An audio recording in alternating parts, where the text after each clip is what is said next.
देखो शिवलिंग दो प्रकार का होता है, एक होता है चल, दूसरा होता है अचल। कोई भी प्रतिमा हो दो प्रकार की होती है, एक होती है चल, दूसरी होती है अचल।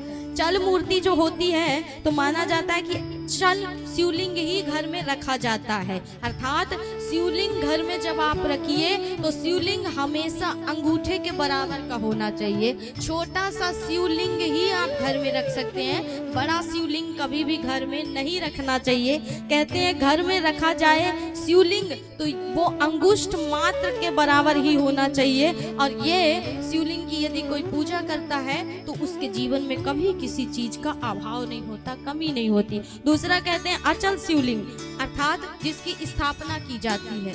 देखा होगा ना बड़े बड़े मंदिरों में शिवलिंग की यूं स्थापना होती है, वो होते हैं अचल शिवलिंग। उनको कभी आप दोबारा उठा नहीं सकते हो, एक जगह बैठ गए तो बैठ गए, वो दोबारा जीवन पर्यंत वहां से नहीं उठ सकते। शिवलिंग कभी खंडित नहीं होता है, शिवलिंग की दोबारा प्रतिष्ठा नहीं होती है।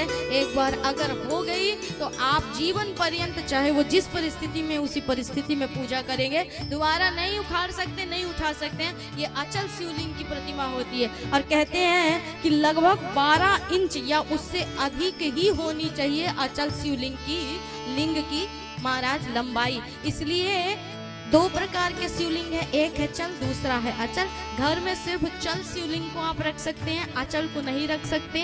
अंगुष्ठ बराबर शिवलिंग ही घर में शोभनीय है, उन्हीं की पूजा की जा सकती है।